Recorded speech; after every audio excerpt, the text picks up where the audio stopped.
नमस्कार विद्यार्थी मित्रांनो, मी समर्थ पांडे स्वागत करतो आपलं पांडे भाऊ या युट्यूब चॅनलवर. तर विद्यार्थी मित्रांनो, आज आपण बघणार आहोत की modulus and argument of complex नंबरवर एक्झाम्पल. तर विद्यार्थी मित्रांनो, आपल्याकडे एक्झाम्पल आहे की z is equal to -1/2 plus √3/2 into i. तर या एक्झाम्पलमध्ये आपल्याला फाइंड आउट करायचे की modulus and argument of complex number आपल्याला फाइंड करायचं आहे. तर सिम्पली आपण पहिले काय करायचं की ह्या इक्वेशनला आपण कम्पेअर करायचं आपल्या कॉम्प्लेक्स नंबरच्या इक्वेशनशी. तर तो काय z is equal to x plus i y. Okay, तर ह्या इक्वेशनमध्ये झेड येईल. झेड काय असतो आपला, झेड म्हणजे कॉम्प्लेक्स नंबर. ओके, आणि मग एक्स काय येईल आपला, x is equal to -1/2 and y काय येईल आपला, वाय इज √3/2. तर याप्रमाणे आपल्याला एक्स आणि वायच्या व्हॅल्यूज मिळाल्या. तर आपल्याकडे फॉर्म्युला आहे मॉड्युलस ऑफ कॉम्प्लेक्स नंबरचा. काय येतो, mod of z is equal to √x square plus y square. Okay, तर mod of z is equal to √x square plus y square. तर आपण आताच फाइंड केलं की एक्स म्हणजे काय, तो येतो -1/2 चा येतो square. Okay, plus y, y काय आपला √3/2 चा स्क्वेअर. ओके, तर mod of z is equal to -1/2 चा स्क्वेअर काय येतो, जर आपल्याकडे दोन टर्म मायनस इंटू मायनस असेल तर तो प्लस होतो. ओके, म्हणून मग 1/4. ओके, प्लस √3/2 चा स्क्वेअर काय आहे, तर √3 इंटू √3 येतो विद्यार्थी मित्रांनो 3. तर मग √3/2 चा काय येईल, तर तो येईल 3/4. तर mod of z is equal to √1/4 plus 3/4. हे आपलं मॉड ऑफ झेड आलं. तर आपण अजून त्याला सिम्प्लिफाय केलं तर mod of z is equal to, जर आपला डिनोमिनेटर सेम असेल विद्यार्थी मित्रांनो, तर आपण न्यूमरेटरची काय करतो, बेरीज करतो. तर 1 प्लस 3 काय येईल, तर तो येईल 4/4. ओके, तर mod of z is equal to 4/4 काय येईल, तर तो √1. ओके, तर मग झेड काय येईल विद्यार्थी मित्रांनो, झेड येईल आपला 1. तर याप्रमाणे आपण बघितलं की मॉड्युलस ऑफ कॉम्प्लेक्स नंबर कशा प्रकारे फाइंड आउट करू शकतो. तर विद्यार्थी मित्रांनो, आता आपण बघणार आहोत की आर्ग्युमेंट ऑफ कॉम्प्लेक्स नंबर आपण कशा प्रकारे फाइंड आउट करू शकतो.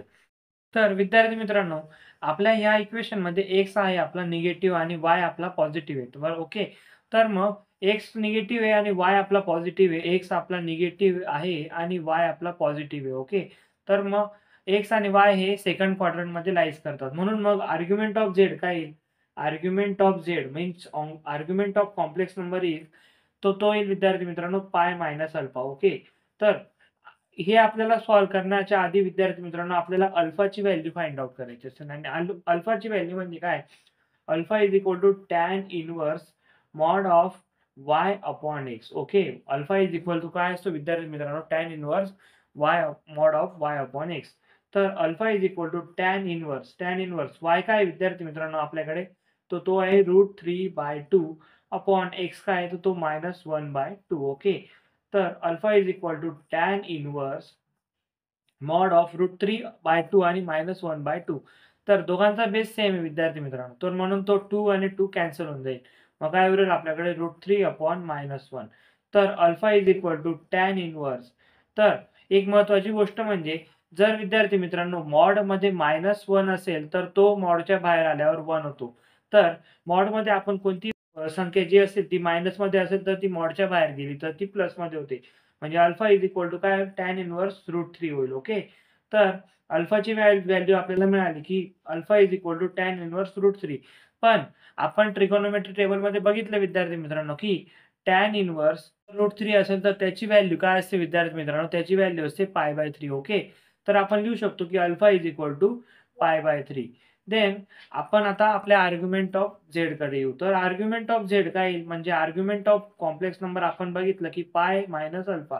तर आता आपण अल्फाची व्हॅल्यू काढली की ती असते π/3. तर pi minus π/3. Okay, pi minus π/3 म्हणजे कसं येईल, तर 3 into pi 3 pi minus pi upon 3.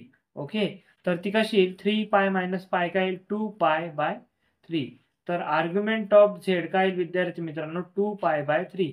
तर अशा प्रकारे विद्यार्थी मित्रांनो आपण argument and modulus of complex number आपण फाइंड आउट केलं. तर आता आपण सेकंड एक्झाम्पलकडे वळूया.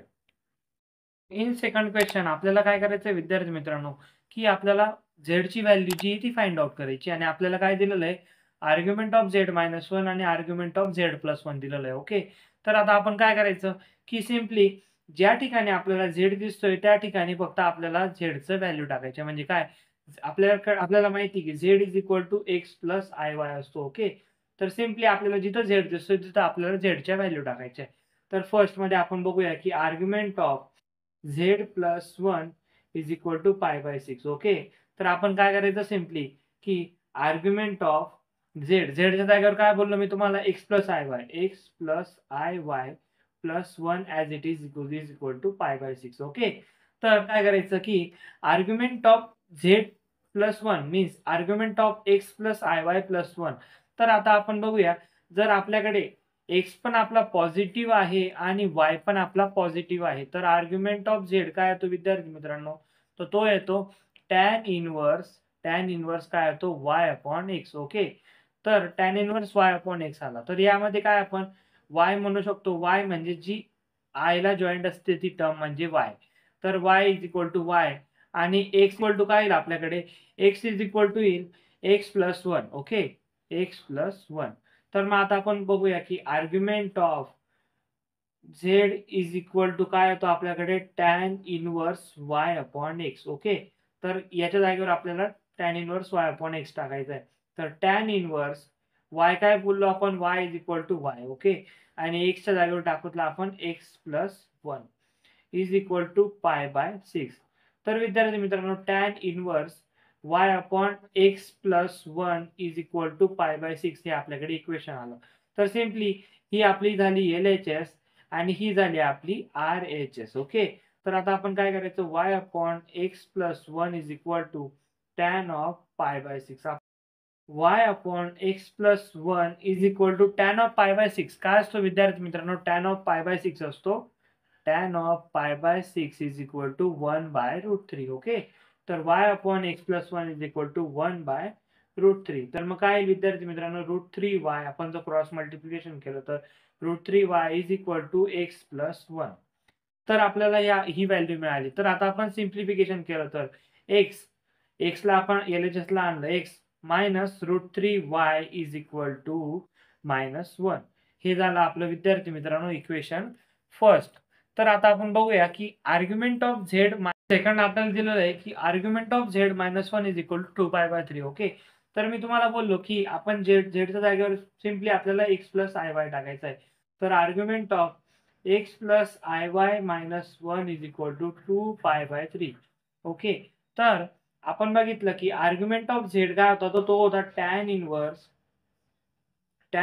y/x is equal to 2π/3. Okay, तर टॅन इनव्हर्स y काय विद्यार्थी मित्रांनो यामध्ये, तर y ॲज इट इज राहील आणि x काय इथं पहिल्या इक्वेशन मध्ये होतं x is equal to x plus 1, कारण इथं x 1 हा प्लस मध्ये होता. तर या इक्वेशन मध्ये काय येईल x मायनस 1, मग y/x minus 1 is equal to 2π/3. तर हा झाला आपला LHS आणि हा काय झाला विद्यार्थी मित्रांनो आपला RHS. ओके, तर आपण आता बोलू शकतो की tan inverse y/x minus 1 is equal to 2π/3. Okay, आणि y/x minus 1 is equal to, जर इकडे टॅन इनव्हर्स आहे तर तो इकडे गेल्यावर टॅन होईल, तर तो आला टॅन ऑफ 2π/3. तर विद्यार्थी मित्रांनो आपल्याला माहिती की टॅन ऑफ 2π/3 काय असतो, टॅन ऑफ 2π/3 असतो -√3. ओके, तर मग आपण 2π/3 टॅन ऑफ 2π/3 च्या जागेवर आपण लिहू शकतो की -√3. तर y/x minus 1 is equal to -√3. Okay, तर y ॲज इट इज राहील आणि y इज इक्वल टू आपण बोलू शकतो की -√3x प्लस √3, कारण -√3 into x is equal to -√3x and -√3 into -1 is equal to +√3. Then y is equal to -√3x plus √3. आपल्याला argument of z plus 1 आणि argument of z -1 च्या मदतीने दोन इक्वेशन मिळाले. ओके, तर आता आपल्याला फक्त ते इक्वेशन सॉल्व्ह करायचे. तर आता आपण बघूया की यामध्ये कॉमन काय दिसतंय. तर फर्स्ट मध्ये काय x minus √3y is equal to -1 आणि सेकंड आहे √3x plus y is equal to √3. तर जर आपण सेकंड इक्वेशनला √3 ने जर मल्टिप्लाय केलं विद्यार्थी मित्रांनो, तर हा √3 काय होऊन जाईल, कॅन्सल होऊन जाईल. ओके, तर आपण आता बोलू शकतो की मल्टिप्लाय इक्वेशन सेकंड बाय √3. तर मग काय येईल, तर तो येईल √3 इंटू √3. तुम्हाला पहिलाच बोललो √3 इंटू √3 काय होतो आपला, तर तो 3 येतो. ओके, मग √3x इंटू √3 काय विद्यार्थी मित्रांनो, तो येईल 3x plus √3y is equal to √3 into √3. म्हणजे काय, इथं √3 आहे आणि इंटू √3 केलं तर काय येईल, तो 3 येईल. तर आता आपण याला देऊ शकतो की इक्वेशन नंबर 3. तर आता आपण काय करायचं, सिम्पली की adding equation first and equation third. Okay, तर आता आपण ऍड केल्यावर काय होईल, x minus √3y is equal to -1 plus 3x plus √3y is equal to 3. Okay, तर मग x प्लस 3x काय येईल मित्रांनो, तो येईल 4x आणि मायनस √3y प्लस √3y काय होईल, कट होईल. Okay, 4x is equal to 3 - 1 2. So x is equal to आपण बोलू शकतो की 2/4. So x is equal to 2 1 2 2 2 4, तो 1/2. This is the value of x. तर equation first, okay, in equation first मध्ये आपण x is equal to 1/2 put करायचं. तर आपल्याकडे इक्वेशन फर्स्ट काय, x minus √3y is equal to -1. तर x च्या जागेवर 1/2, x 1/2 minus √3y is equal to -1. तर minus √3y is equal to काय येईल, -1 मायनस 1/2. कारण 1/2 इकडे प्लस मध्ये होता, तो तिकडे गेल्यावर काय होत झाला, -1/2. ओके, तर minus √3y is equal to 2 into 1, तो जो झाला -2 - 1/2. तर minus √3y is equal to झाला विद्यार्थी मित्रांनो -2 - 1 -3/2. सो आपण इकडे पण मायनस आहे, LHS ला मायनस आहे आणि RHS ला मायनस, तर दोघी मायनस काढू शकतो आपण. ओके, कारण इक्वलाइज झाले ते. √3y इज इक्वल टू काय बोलू शकतो आपण, 3/2. So y is equal to काय येईल, तर y इज इक्वल टू 3/2.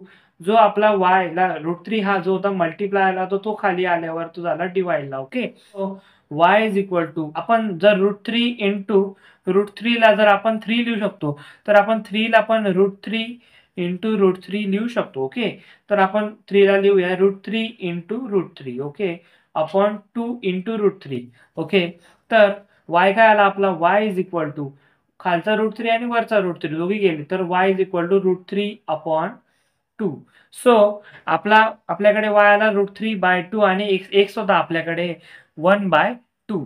तर विद्यार्थी मित्रांनो, सिम्पली आपल्याला काय विचारलंय की z is equal to x plus i, y च्या व्हॅल्यू आपल्याला फाइंड आउट करायच्या आहे. तर आता आपण बोलू शकतो की z is equal to x काय आपल्याकडे, x आहे आपला 1/2. ओके, x आहे आपला विद्यार्थी मित्रांनो 1/2 आणि y काय आपला, तर तो आहे √3/2. सो आपण z is equal to 1/2 plus √3/2 into y हे आपण आता प्रूव्ह केलंय. ओके विद्यार्थी मित्रांनो, जर तुम्हाला आजचा व्हिडिओ आवडला असेल तर चॅनलला नक्कीच सबस्क्राईब करा आणि व्हिडिओला लाईक करा विद्यार्थी मित्रांनो.